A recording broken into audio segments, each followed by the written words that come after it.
builders, and welcome to Storytime. I'm so excited to have you join with me. I would like for you to go ahead and grab your grown up and tell them to like, subscribe, and follow our channel to make sure you never miss another story time. Today, we are going to be reading something that is going to be getting us ready for school. Are you excited to return to school? I know I am excited to return to school. Sometimes returning to school can be a little scary, can be a little nerve wracking, or sometimes you may even feel a little alone. Have you ever felt that way? Today, as we're reading our book, I want you to think about those big feelings. If you're excited, if you've ever felt alone, or if you're a little nervous.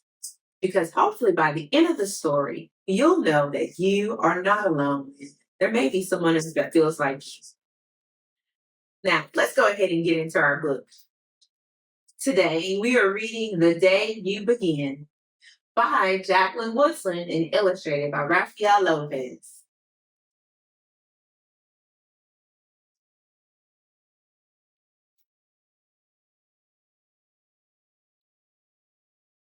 There will be times when you walk into a room and no one there is quite like you.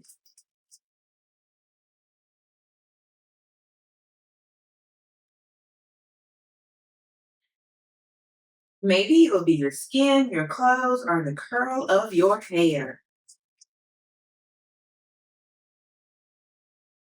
Have you ever felt like this character where no one was quite like you?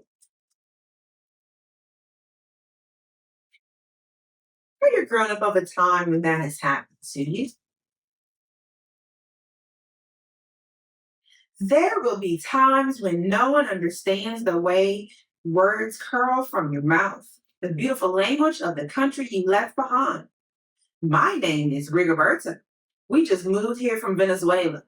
And because they don't understand, the classroom will fill with laughter until the teacher quiets everyone. Oh, poor Rigoberta. I wonder if he's feeling alone.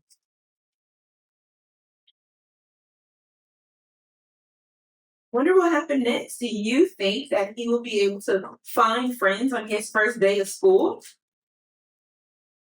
Roberto from Venezuela. Your teacher said it's so soft and beautiful that your name and homeland sound like flowers blooming the first bright notes of a song. Ooh, at least he's warming up to his teacher. She's making him feel welcome. There will be times when the words don't come. Your own voice, once huge, now smaller, when the teacher asks, "What did you do last summer?" Tell the class your story. We went to France, Charla says. These shells came from the beach in Maine. A boy named Jonathan holds out a jar filled with tiny shells so fragile.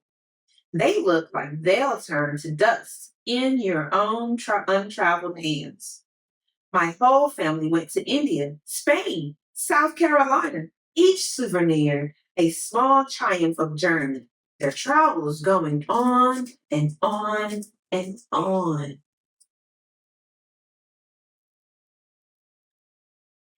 This sweet friend here, she seems to be feeling a little sad. Look at her face. I wonder if it's because her family didn't get to travel like her classmates. Hmm. I wonder who will be her friend. And as you stand in front of that room, you can only remember how the heat waved as it lifted off the curb in your days spent at home caring for your little sister who made you laugh out loud and hugged you hard at nap time. You can only remember the books you kept on reading long after she had fallen to sleep.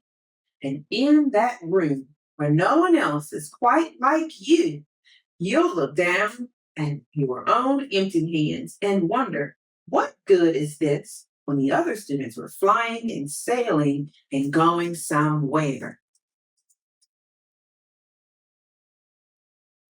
Now, I just want to point out, I love how she and her sister spend so much time together and how they're reading those books. Books can help you travel just as much as actual vacations.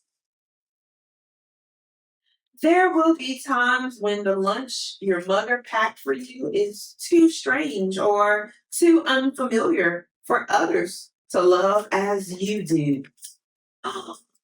Oh my, another character feels alone because she's different. How can we make these classmates feel better? Let me know in the comments what are some things that we can do to be better friends and more welcoming. When even your own friend Naja will wrinkle her nose and say, "What's in there anyway?" And you'll wonder how she doesn't see the rice beneath the meat in the kimchi. You'll wonder why she doesn't remember that rice is the most popular food in the world. Here she is, just wondering why her friend is not accepting her difference. What's something that we can do differently? We can be a friend to these characters. We can show them how to be kind and give them words of encouragement. Let's keep reading and see how the other boys and girls feel. There will be times when the climbing bars are too high, the run is too fast and far. The game isn't one you can ever really play. I don't want him on our team. You can watch. Maybe you can have a turn later. Oh, wow. Are they really being a good friend? Telling someone that they can't play? How can they be a better friend? Hmm. Maybe they can find something that he can do. Maybe they can show him how to play the game. There will be times when the world feels like a place that you're standing all the way outside of. Look at this boy here. He is all alone. Hmm. Have you ever felt alone when you were at school?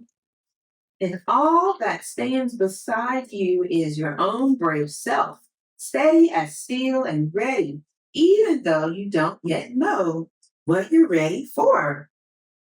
I know what he's ready for. He's ready to be courageous. He is ready to be exciting and brave.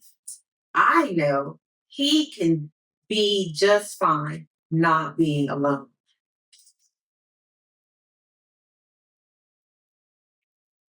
and find some friends that will help him to have a great day. There will be times when you walk into a room and no one there is quite like you until you begin the day to share your stories. My name is Angelina, and I spent my whole summer with my little sister.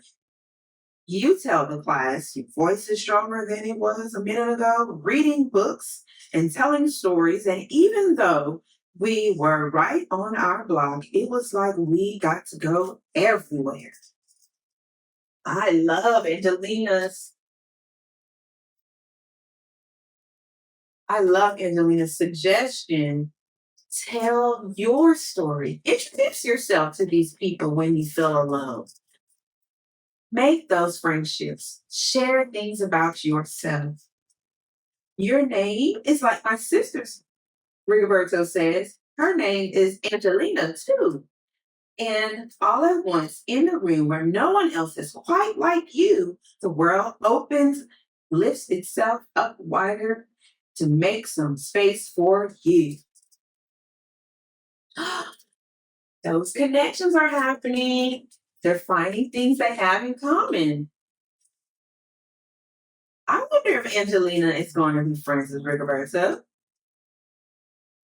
This is the day you begin to find the places inside your laughter, in your lunches, your books, your travel, and your stories, where every new friend has something a little like you, something else so fabulously not quite like you at all. So, to be friends, does anyone have to be quite like you? No, you actually don't have to have that many things in common, but it does help if you have one thing that you like. Boys and girls, as you go ahead and you enjoy your first days of school, remember if there's no one there that's quite like you, remember to introduce yourself. Find some new friends. Don't be afraid, but be brave and courageous so you can have a great day. And don't forget, like and follow this channel, and we can't wait to see you at our next story time. Bye bye, little builders.